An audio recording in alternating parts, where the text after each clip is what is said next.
Vamos abrir, queridos, a palavra de Deus no livro de Gênesis, capítulo 10. Gênesis, capítulo 10, dando continuação à nossa série de mensagens no primeiro livro de Moisés. Já estamos nos aproximando do final da série, nosso plano é terminar no capítulo 11. Então, nós temos hoje e mais 2 domingos e então encerraremos. Hoje, o capítulo 10.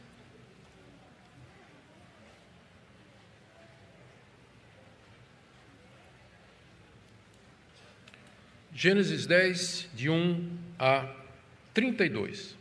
São estas as gerações de Sem, Cã e Jafé, os filhos de Noé. A eles nasceram filhos depois do dilúvio. Os filhos de Jafé foram Gomer, Magog, Madai, Javã, Tubal, Mesoque e Tiras.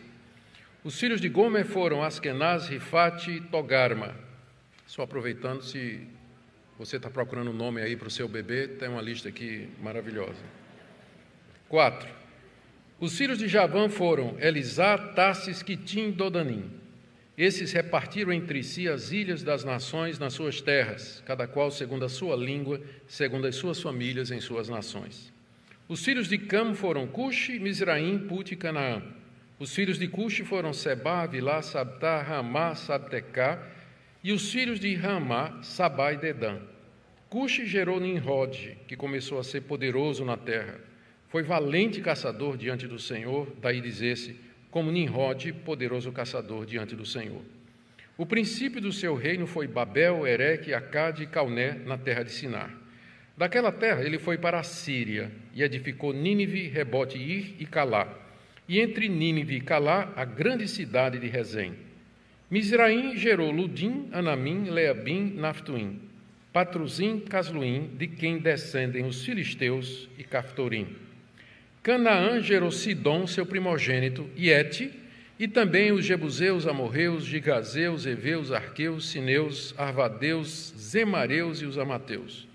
Depois as famílias dos cananeus se espalharam, e a fronteira dos cananeus foi desde Sidom, indo para Gerar, até Gaza, indo para Sodoma, Gomorra, Admai, Zeboim, até Laza. São esses os filhos de Cam, segundo as suas famílias, segundo as suas línguas, em suas terras, em suas nações. Sem, que foi pai de todos os filhos de Eber e irmão mais velho de Jafé, a ele também nasceram filhos. Os filhos de Sem foram Elão, Assu, Arfaxade, Lud e Arã. Os filhos de Arã foram Us, Ul, Jeter e Mas. Arfaxade gerou Salá e Salá gerou Eber. A Eber nasceram 2 filhos. O nome de um foi Peleg, porque em seus dias se repartiu a terra, e o nome de seu irmão foi Joctã.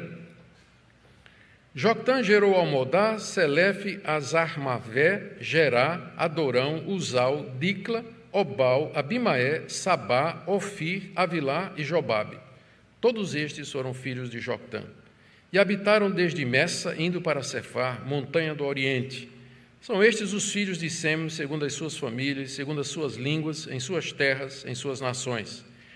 São estas as famílias dos filhos de Noé, segundo as suas gerações, nas suas nações, e destes foram disseminadas as nações na terra depois do dilúvio. Até aqui a leitura da palavra de Deus, queridos. Vamos orar, como de costume, pedindo que o nosso Deus nos oriente a entender essa passagem e o que ela pode nos trazer de orientações para o dia de hoje. Pai, nós estamos diante da Tua palavra, sabemos que toda a Escritura é inspirada por Deus, inclusive genealogias, e nós queremos pedir que diante de uma genealogia como essa, o Senhor nos ensine, o Senhor nos mostre a sua razão de ser, seu significado, propósito, e de que maneira nós devemos Te obedecer, depois de entendermos o propósito dela. Nós oramos que o Senhor esteja com o nosso povo, que se espalha pelo mundo, a Tua igreja, em todo lugar onde Teu nome é adorado nessa manhã. Que Teu Espírito Santo conduza os pregadores, a liturgia, os cânticos, em todo lugar, Senhor, Tu sejas adorado e Teu povo edificado. É o que nós pedimos em nome de Jesus. Amém. Queridos, as genealogias, elas não estão exatamente entre as partes mais preferidas da Bíblia pelos cristãos. Muitos começam a ler a Bíblia e costumam desistir quando encontram a genealogia, ou pular a genealogia. E as mais desanimadoras que nós temos são as de Números, do livro das Crônicas, e aquelas duas no início de Mateus e Lucas. Na verdade, as genealogias bíblicas, elas foram elaboradas por motivos teológicos e elas têm toda a razão para estar na Bíblia. Lembremos que essas genealogias, elas não são genealogias no sentido moderno do termo, porque a maioria delas, como eu disse, se não todas, elas têm um propósito teológico, que é mostrar o desenvolvimento da história da salvação, mostrar o cumprimento das promessas de Deus e registrar a linhagem da promessa, a descendência da mulher, até que chegasse em Jesus Cristo. Essa é a razão de ser de todas as genealogias que você encontra na Bíblia. Todas elas terminam em Jesus Cristo. É notável que depois da vinda de Cristo não tem mais genealogia. Elas terminam em Mateus e Lucas, quando apontam para a chegada do filho da mulher, o filho da promessa, Jesus Cristo. Entre as genealogias bíblicas que nós temos, uma das mais conhecidas e importantes é essa que nós temos diante de nós e que nós acabamos de ler. Ela é conhecida como a Tábua das Nações, ou Catálogo das Nações, que é o termo que nós vamos usar aqui.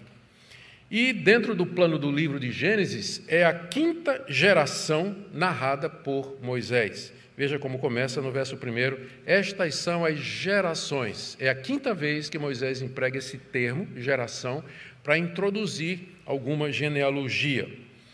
E aqui nós temos o registro que Moisés faz de povos e nações que vieram de Noé através dos seus 3 filhos. Os locais por onde eles se espalharam, os povos que descenderam deles. Esse é o único documento desse tipo que nós temos da antiguidade. Nenhuma outra nação produziu, nenhuma outra cultura antiga produziu um documento como esse. Ele é único, arqueologicamente falando, historicamente falando, por isso que ele recebe o nome de Tábua das Nações ou Catálogo das Nações. Nós não sabemos ao certo onde Moisés tirou todas essas informações, e há muitas aqui. Nós não sabemos ao certo de onde ele tirou, mas nós podemos imaginar algumas fontes. Primeiro, essas genealogias elas foram preservadas pelos setitas, pelos herdeiros de Sete, e vieram por Noé, depois pelos patriarcas, finalmente por José, que morou no Egito, até chegar ao conhecimento de Moisés. Lembremos, além disso, que o próprio Moisés ele foi educado no Egito, que era o grande centro cultural daquela época. Ele viveu até os 40 anos, tendo acesso a todos os documentos, toda a ciência, toda a cultura dos egípcios. E, além disso, havia o conhecimento geral da época, onde morava cada povo. Outras fontes escritas Moisés pode ter tido acesso, para não mencionar ainda revelações da parte de Deus a respeito desses povos que vieram dos 3 filhos de Noé. Esse catálogo aqui, ele coloca a nação de Israel no contexto do mundo conhecido daquela época. Quais seriam os motivos para que Moisés elaborasse esse catálogo e colocar na história que ele vem narrando até agora? Eu posso pensar em pelo menos 3 ou 4 motivos. Primeiro, era mostrar que, apesar da grande variedade de povos e nações depois do dilúvio, havia uma unidade entre eles. Todos eles descendiam de Noé e dos seus 3 filhos. Isso transparece pelo fato de Moisés primeiro escrever esse catálogo e depois o episódio da Torre de Babel. Vocês vão ver que Moisés aqui inverteu. O que aconteceu primeiro foi o episódio da Torre de Babel, quando Deus confundiu as linguagens e os povos se espalharam. E depois, então, é que eles ocuparam esses lugares de acordo com as suas línguas, de acordo com os seus costumes e práticas. Moisés inverte a ordem histórica porque ele quer ligar esse espalhar das nações com os eventos anteriores, onde ele diz que todos os homens foram feitos à imagem e semelhança de Deus. Note que ele destaca 3 vezes aqui na passagem que foi dos 3 filhos de Noé que se povoou toda a terra. No verso 5, no verso 20 e no verso 32.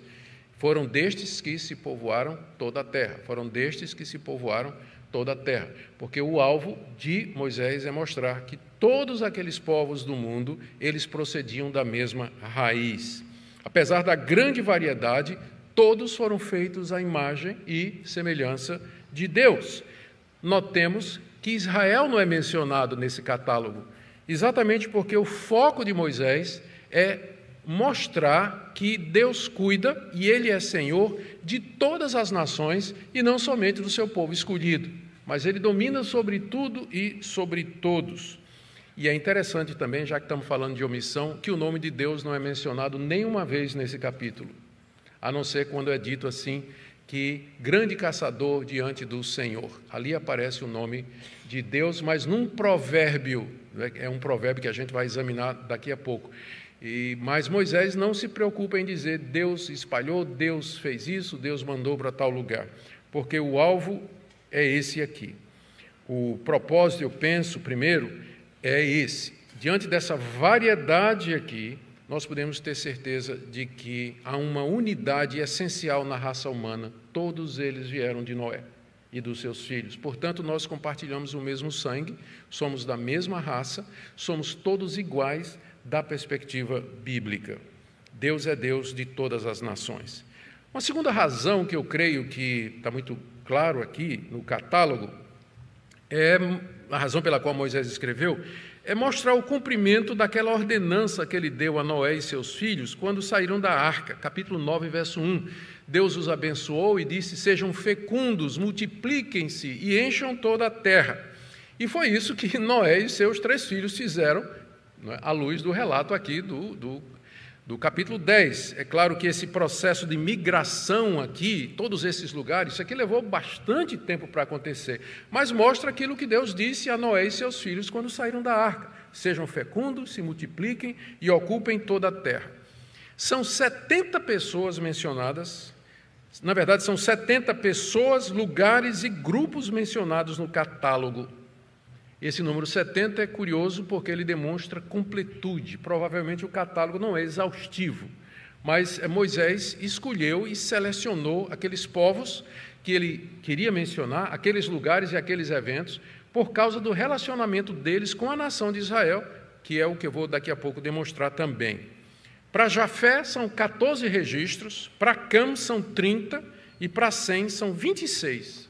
Boa parte desses povos, boa parte desses grupos tribais e boa parte dessas línguas e lugares mencionados aqui já foram identificados pela arqueologia e pela geografia. Nós sabemos que povos eram, que povos são e que vieram desses descendentes, embora uma parte ainda permaneça desconhecida. A gente não tem informações das ciências auxiliares, como arqueologia, por exemplo, ou história, para poder identificar alguns grupos aqui.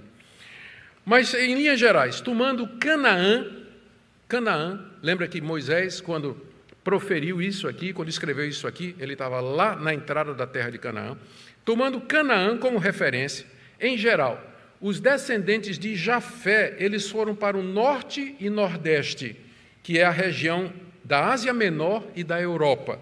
Os filhos de Cã foram para o sul, pelo sudoeste, ocuparam o norte da África e o sul da Arábia, ou da península. Os semitas, eles também desceram para o sul, mas pelo sudeste ocuparam a Mesopotâmia e o norte da Arábia. Então, eles ocuparam todo o mundo conhecido daquela época. E assim Deus cumpre sua promessa e a sua bênção sobre Noé e os seus descendentes. A terceira razão que eu percebo aqui, pela qual Noé fez esse catálogo, foi mostrar a origem dos povos que faziam parte da história de Israel, especialmente aqueles que eram inimigos da nação de Israel. Isso se percebe pelo fato de que Moisés dá muito mais atenção aos filhos de Cam do que aos filhos de Jafé e aos próprios filhos de Sem, de onde vêm os israelitas. É de Cam que vieram os egípcios, os babilônicos, os assírios, os filisteus, especialmente os cananeus, que moravam lá na terra que eles deveriam possuir. Moisés dá atenção aqui no texto a Nimrod, por exemplo, aquele valente caçador, porque ele é o antecessor, o precursor e o construtor da Babilônia e da Síria, que são os dois grandes inimigos de Israel na Bíblia, que mais tarde levariam o povo cativo, ou tirariam o povo lá da terra de Canaã e os levariam cativo para a sua própria terra. Quarta razão pela qual Moisés fez esse registro é preparar, e aqui eu creio que essa é a mais importante, preparar o leitor para a chegada de Abraão.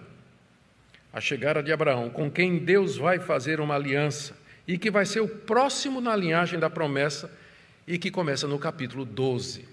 De que maneira Moisés faz isso? E aqui a gente tem que prestar atenção a Moisés como um hábil escritor, alguém que usa de recursos literários para poder revelar, mostrar, ensinar o seu plano. O que é que nós vimos no capítulo 9? Vocês lembram? No capítulo 9, Moisés narrou como Noé amaldiçoou a Canaã e os seus descendentes pelo pecado de Acã ter visto a sua nudez e divulgado entre os seus irmãos. Isso está no capítulo 9. Canaã foi amaldiçoado. Ele era filho de Cã. Logo em seguida, Deus abençoa, através de Noé, Jafé e Sem. E Sem é escolhido, de entre os 3 filhos de Noé, como aquele que vai herdar a linhagem da promessa. É por Sem que virá o descendente da mulher. Isso foi tudo resolvido no capítulo 9. Em seguida, Moisés introduz o registro dos descendentes de Jafé, Cã e Sem, que é o capítulo 10, que nós estamos narrando aqui. Note que ele começa por Jafé, que é o menos importante, e deixa Sem por último, aqui no capítulo 10, invertendo inclusive a ordem natural, porque Sem é o mais velho. Sem, Cã e Jafé. Moisés inverte. Por quê? Porque ele quer terminar o capítulo 10 com a descendência de Sem, porque é de Sem que vai chegar Abraão, que está no capítulo 12. O capítulo 11 da Torre de Babel é uma espécie de flashback em que Noé explica a origem das línguas. Lembra lá em Gênesis 1 e 2? Gênesis 1 é a narrativa da criação do mundo. E aí no 2, Moisés volta para explicar em detalhes a criação do homem e da mulher.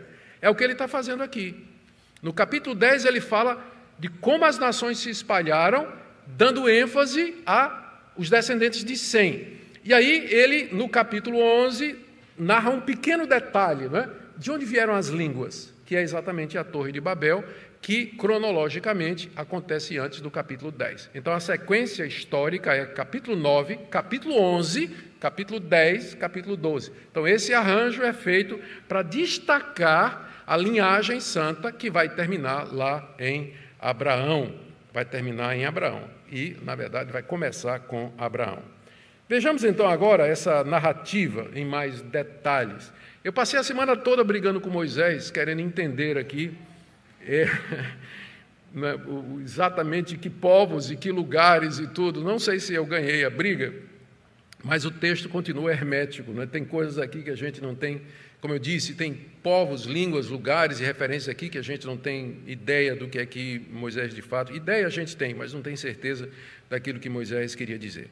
Mas vamos então analisar aí as 3 partes do texto. Ele é dividido pelos 3 filhos de Noé e as suas descendências. Começando então com Jafé, no verso 2 a 5. Os filhos de Jafé foram Gomer, Magog, Madai, Javã, Tubal.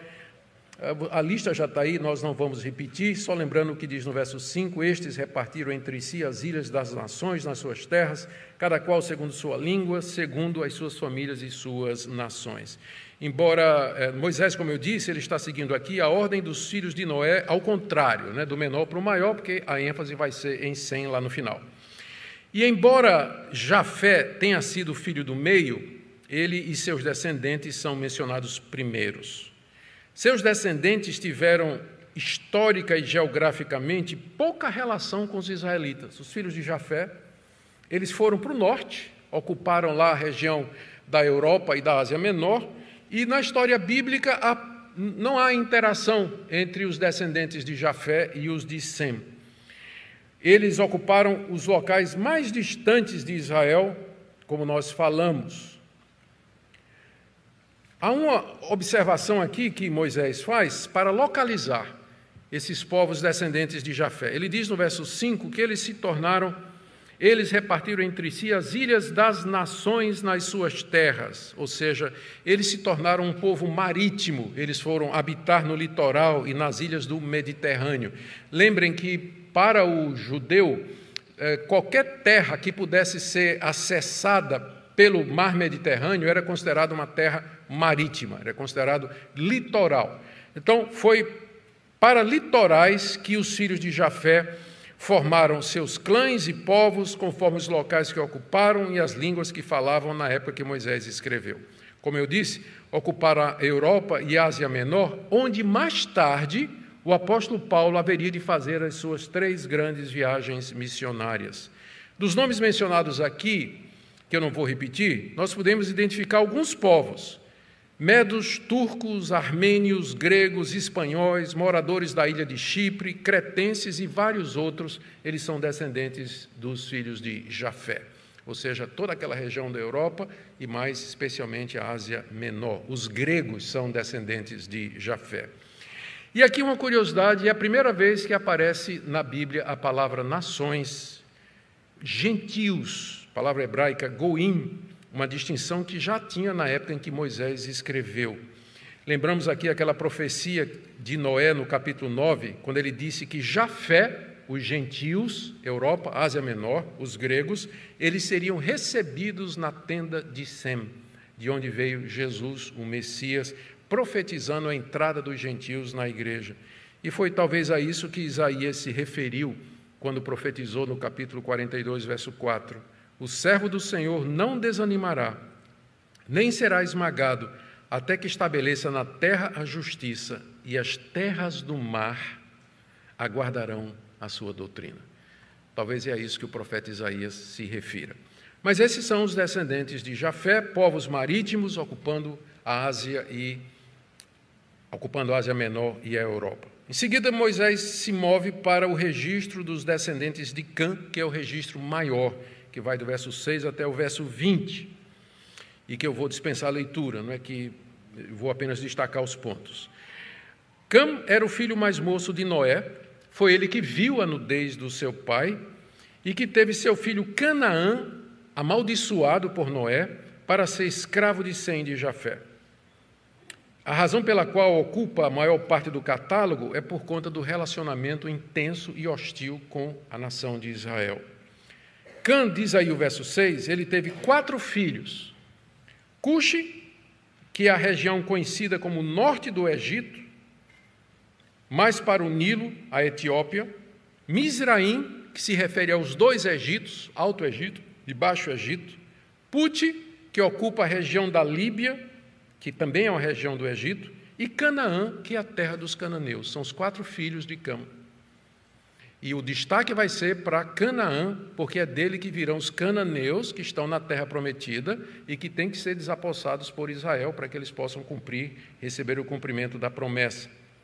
Desses 4, Moisés registra os descendentes de apenas 3, Cuxi, Mizraim e Canaã. Puti não é mais citado e desaparece do registro bíblico. A descendência de Cuxi, que é o primeiro filho de Canaã, é narrado no capítulo 10, de 7 a 12. E as razões pelas quais Moisés selecionou Cuxi é porque Cuxi gerou Nimrod, que é a figura mais importante desse catálogo aqui. É a quem é dado mais destaque é esse tal de Nimrod. Pelos seguintes motivos. Moisés diz aí no verso 8 que Nimrod, que era filho de Cuxi, que era filho de Canaã, que era filho de Cã, portanto era um tataraneto, né, de Cã, Nimrod, ele começou a ser poderoso na terra. Verso 8. Essa expressão quer dizer que ele foi o primeiro homem a se tornar um homem poderoso depois do dilúvio. Alguém que ganhou um grande destaque. Ele vai servir de modelo dos reinos, cidades-estados e nações que haveriam de surgir no mundo. Nimrod foi um grande conquistador, expandiu seus territórios, foi um guerreiro forte, valente e destemido. No verso 9, Moisés diz que ele foi um valente caçador diante do Senhor. E tão famoso que a ponto de criarem um provérbio com o nome dele. E o provérbio era esse, que está mencionado aí no verso 9. Como Nimrod, poderoso caçador diante do Senhor. Essa expressão poderoso caçador diante do Senhor, ela pode ser entendida de duas maneiras. Positivamente, que Deus abençoou Nimrod, Deus estava com Nimrod, por isso que ele expandiu, por isso que ele conquistou impérios, ele erigiu um reino. Ou negativamente, como sendo, ele foi um grande caçador desafiando a Deus, desafiadoramente na presença de Deus, porque não era isso o que Deus queria, o surgimento da autonomia humana. Essa última opção interpretativa, ela deve ser a preferida, porque no capítulo 11, Nimrod vai ser associado com a criação da Torre de Babel. Então, não pode ter sido uma pessoa que tinha aprovação de Deus. Então, nós entendemos no sentido negativo. Nimrod era um grande caçador diante de Deus, quer dizer, ele se apresentava como um homem poderoso, um homem autônomo, um homem valente, que seguia e regia e fazia seu próprio destino, e que isso era um grande desafio para Deus, a ponto de que Nimrod mais tarde vai querer construir uma torre que alcança os céus, e Deus então traz a punição que nós encontramos no capítulo 11. Ele foi o primeiro, diz Moisés, nos versos 10 a 12, a construir um reino após o dilúvio e a construir cidades. Lembrem que a primeira cidade construída antes do dilúvio foi construída por Caim, que deu o nome da cidade a seu filho chamado Enoque, não aquele que foi arrebatado, né? O Enoque da linhagem cainita. E agora volta a reconstrução das cidades, não é interessante isso? Que a construção de cidades como expressão da autonomia humana, da suficiência humana, sempre vem pela linhagem de Caim. Nós não temos nada contra a cidade, mas um dia a gente pode pensar em fazer uma teologia das cidades na Bíblia, né? Onde geralmente as grandes cidades são vistas como o centro do mal, da arrogância. Pensa em Babilônia, pensa em Roma, pensa em Nínive. Todas as grandes cidades bíblicas sempre se levantando como símbolo do mal e do poderio humano diante de Deus e do domínio de Deus. Moisés nos diz aí no verso 10 que Nimrod começou construindo 4 cidades na terra de Sinear. E delas a mais famosa é Babel, onde haverá, no capítulo 11, o episódio da torre. De lá, como se não bastasse, Nimrod foi para a Síria e edificou mais 4 cidades, das quais a mais conhecida é Nínive, famosa mais tarde pela ida do profeta Jonas para pregar ali a destruição da cidade devido à sua arrogância, devido à sua prepotência que tinha ofendido a Deus de uma maneira tão intensa que ele estava disposto a destruí-la como havia destruído Sodoma e Gomorra. Essa Nínive, ela vai se tornar a capital dos assírios, que são grandes e poderosos inimigos da terra de Israel. Nimrod, então, que é tataraneto de Cã, é o precursor dos construtores de cidades e reinos e marca, pós-dilúvio, o início da busca do homem por dominação e autonomia sobre Deus e contra Deus. Ele é o originador de Babilônia e Assíria. Por isso que ele está aqui mencionado nessa lista. Como nós dissemos, a lista, essa genealogia, ela tem um propósito teológico, ela tem uma razão de ser na Bíblia. E a razão é essa daqui, é mostrar que depois, uma das razões, mesmo que depois do dilúvio, mesmo que depois da grande lição que Deus deu à humanidade, a corrupção do coração humano continua. O homem não se emenda com castigos. Não se emenda. O dilúvio não curou o desejo do homem de ser autônomo, de ser Deus e determinar o seu próprio destino. Mas isso vai ficar para o capítulo 11. Vamos agora para a descendência do segundo filho de Cã, Mizraim, que é narrada em 10, de 13 a 14. Mizraim é o ancestral dos egípcios e dos filisteus, conforme é dito aí no verso 14. Mizraim é um dos nomes para Egito no Antigo Testamento, que era bem conhecido dos israelitas àquela altura em que Moisés escreveu, afinal os israelitas tinham passado 400 anos prisioneiros lá de Mizraim, né, prisioneiro lá no Egito. E quanto aos filisteus, eles seriam um povo que sempre estariam em guerra com a nação de Israel. Os filisteus são descendentes de Mizraim, que é descendente de Cã, que é o segundo filho de Cã. E aí vem o quarto filho de Cã, a descendência de Canaã, nos versos 15 a 19. Canaã, que foi amaldiçoado por Noé. E isso é do maior interesse para os israelitas, como eu já disse, por conta dos cananeus. O motivo, que é um motivo óbvio da inclusão dos descendentes de Canaã no catálogo. Dessa lista de descendentes que está aqui, no verso 16, aquela lista, olha, os jebuseus, os amorreus, girgazeus, heveus, arqueus, sineus, arvadeus, emareus, amateus. Dessa lista aqui, 5, pelo menos, habitavam na região de Canaã, que são heteus, jebuseus, amorreus, girgazeus e heveus. Ou seja, é de Canaã que vieram os povos que dominaram aquela região e foi exatamente a terra que Deus vai chegar no capítulo 12 e vai dizer para Abraão, Abraão, tem um presentinho para você. Eu vou dar uma terra para você. Só tem um problema. Lá está cheio de... Olha a lista. Cadê a lista? Girgazeu, fariseu... Não, fariseu é outro. Eteu, jebuseu, amorreu, girgazeu, heveu. A terra é tua, mas ela já tem dono. Então, eu vou te dar aquela terra. Você vai ter que confiar. Você vai ter que confiar. Isso vai ser o episódio do capítulo 12. A terra estava tomada pelos descendentes de Canaã, aquele que foi amaldiçoado por Deus depois do episódio da nudez de Noé. E dali, diz aí Moisés no verso 18, os cananeus se espalharam para outros lugares e ocuparam toda a extensão de Canaã. A extensão está aí no verso 19, quando diz, desde Sidom, indo do norte ao sul, Sidom ao norte, Gerá mais ao sul, indo para Gerá até Gaza, indo para Sodoma, Gomorra, Adimá, Zeboim, até Lazã. São os limites territoriais daquela época que identificam exatamente a terra de Canaã, onde os cananeus foram ocupar. E o relato termina, como terminou o relato de Jafé, no verso 20. São estes os filhos de Cam, segundo as suas famílias, segundo as suas línguas, em suas terras, em suas nações. Você vê que Moisés está falando em línguas, não é? Só que o episódio das línguas é no próximo capítulo, né? Por aquela razão que eu já falei. E agora, finalmente, os descendentes de Sem, verso 21 até o verso 32. Sem é apresentado logo de saída como o irmão mais velho de Jafé. Está aí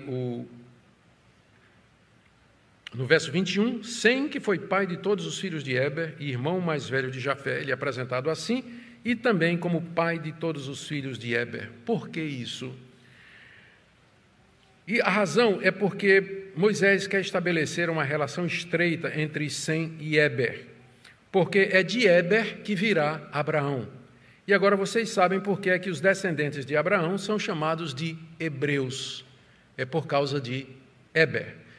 Os judeus são chamados de judeus porque a linhagem veio pela descendência de Judá. Eles são chamados de hebreus porque são descendentes de Eber. E são chamados de semitas porque são descendentes de Sem. São os 3 nomes que a Bíblia... E israelitas porque esse é o nome que é dado ao pai da nação, um dos pais da nação dos patriarcas, que é Jacó. Então, todos esses nomes eles têm origem nessas genealogias e nessas razões. Por isso, Moisés aqui enfatiza Sem e já começa dizendo que ele é o pai de todos os filhos de Eber, ou seja, Sem é o pai de Abraão, ele é pai dos hebreus. Por isso que está colocado aqui. E dos filhos de Sem, ele menciona 4 no verso 22. Elão, Assur, Arfaxade, 5. Elão, Assur, Arfaxade, Lud e Arã. E deles Moisés destaca apenas os descendentes de Arã e Arfaxade. E a partir daí segue somente os descendentes de Arfaxade. Por quê? Porque Arfaxade é o pai de Eber.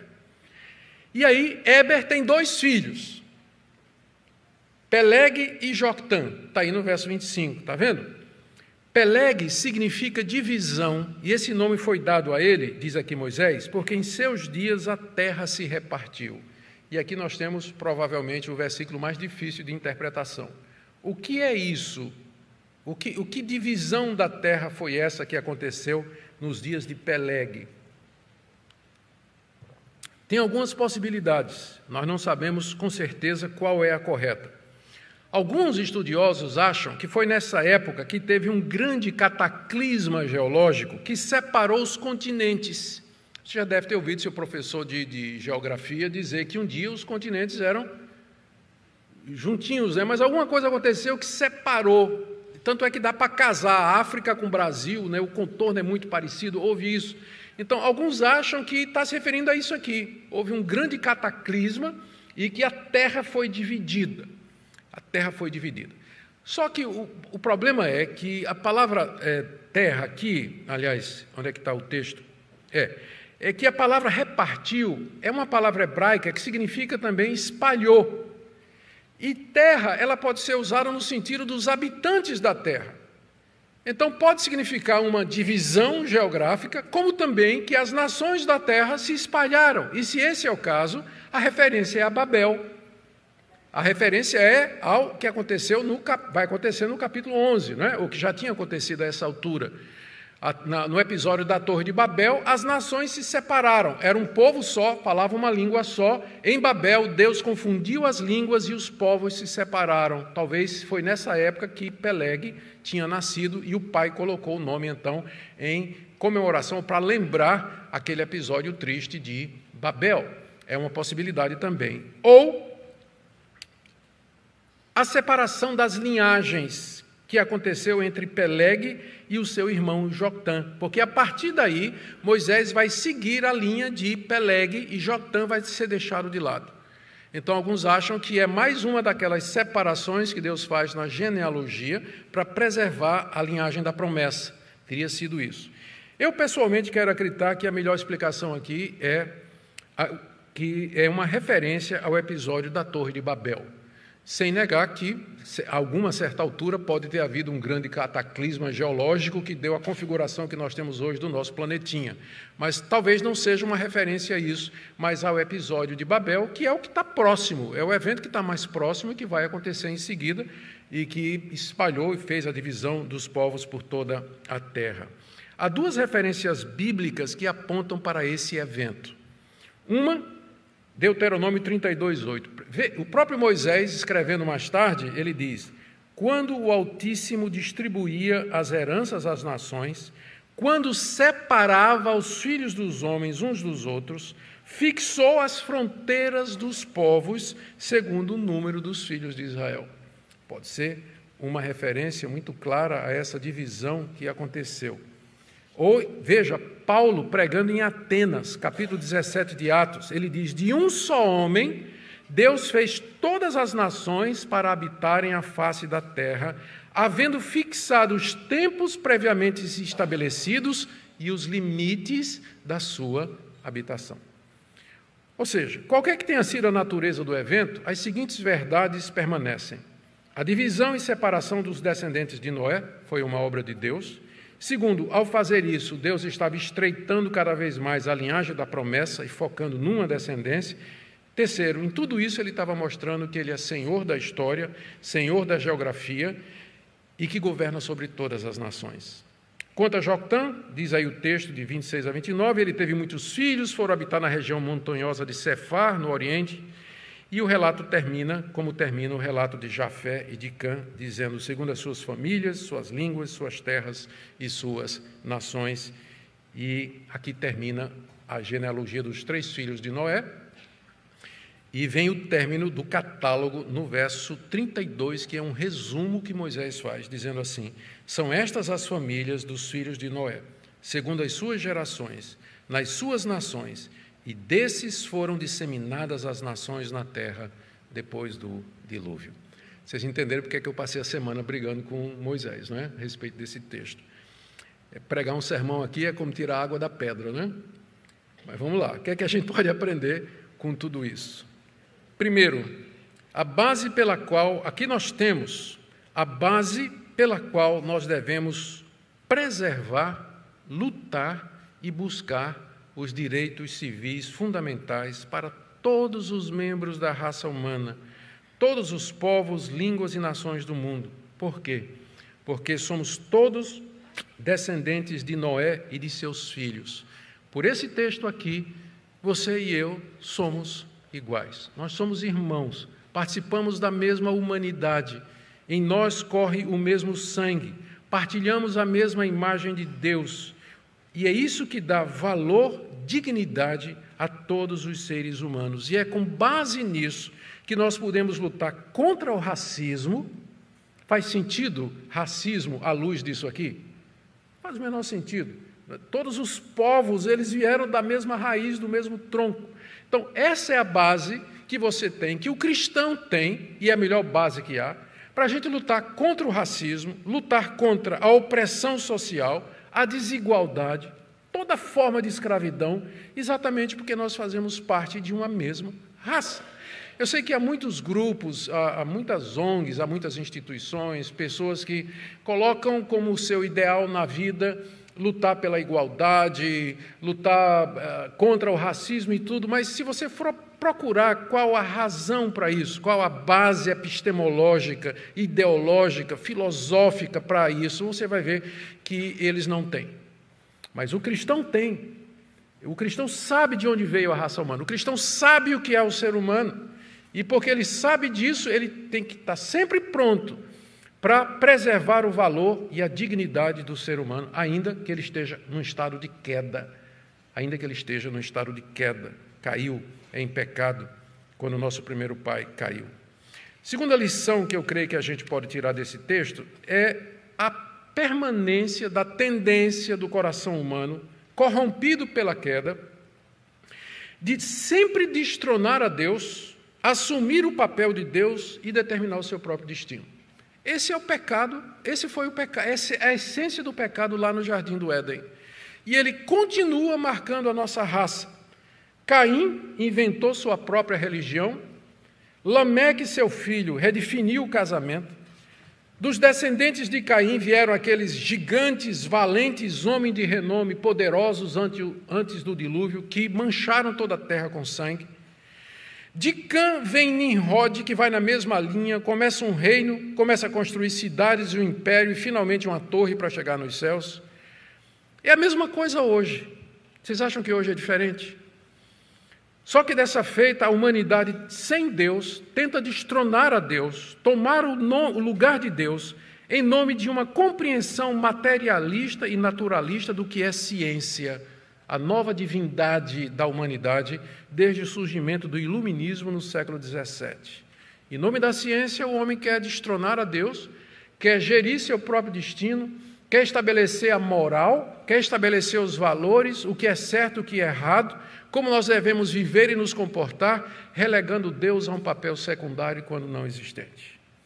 Nós não temos nada contra a ciência, a boa ciência, quando a ciência permanece dentro dos seus limites, mas quando ela extrapola e entra na metafísica, e entra em questões existenciais que ela não pode aferir, que ela não pode verificar, que ela não pode postular, aí se trata realmente de um abuso e vira ideologia, como a gente tem visto. Vira ideologia para escravizar a humanidade, conduzir a humanidade e determinar os rumos da humanidade. A gente pensa que isso é novo? É nada. Olha para o histórico que eu acabei de dizer. Olha para Nimrod, olha para a Torre de Babel, olha para os grandes impérios, Nabucodonosor, olha para Nero e os demais imperadores, para que sempre houve essa tendência do homem, em maior ou menor escala, de ser o senhor do seu próprio destino. E por último, queridos, a última lição que eu queria tirar é a fidelidade de Deus em manter as suas promessas feitas aos homens. Ele prometeu que não mais iria destruir o mundo com o dilúvio, apesar da contínua perversidade do ser humano.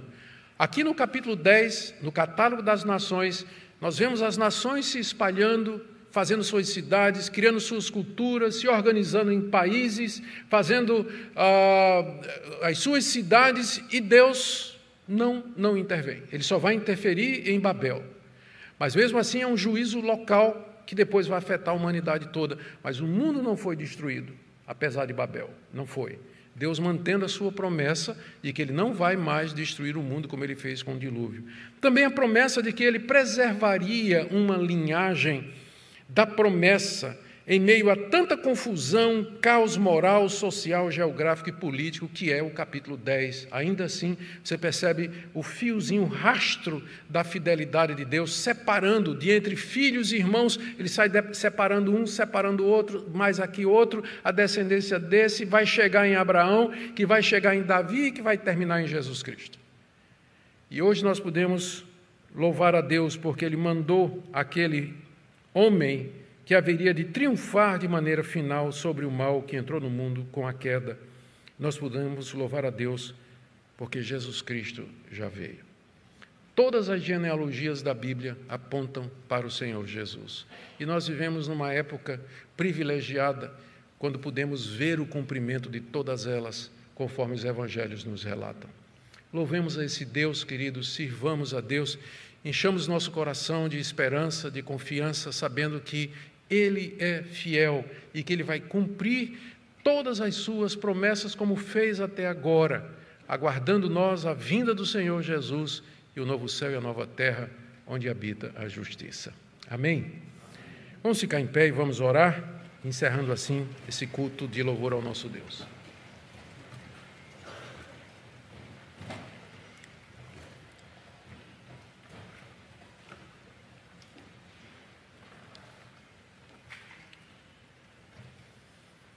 Ó Deus, te damos graças porque Tua palavra é inesgotável.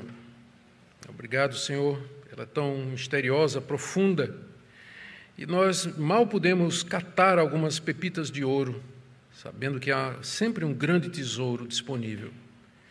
Nós pedimos que o Senhor aplique aos nossos corações as lições extraídas do texto hoje e que falam da Tua grandeza, do Teu governo, da Tua fidelidade, que falam, Senhor, do cumprimento da promessa, do estabelecimento da linhagem bendita, do remanescente fiel do Teu povo eleito, escolhido por Ti antes da fundação do mundo. Te damos graças que nós podemos fazer parte desse povo mediante Jesus Cristo. Nós oramos, ó Deus, também que o Senhor nos ajude a considerar o próximo como nosso irmão, nosso igual, e, Senhor, não contribuirmos para racismo, desigualdades, opressão ou alguma forma de escravidão. Nos ajuda, Senhor, com base na Escritura e naquilo que Tu declaras a respeito do homem, procurar sempre promover aquilo que agrada aos Teus olhos, aquilo que satisfaz o Teu coração, que é ver o bem do povo, da raça que o Senhor criou, para o louvor da Tua glória. Ouve, Senhor, a nossa oração, em nome de Jesus.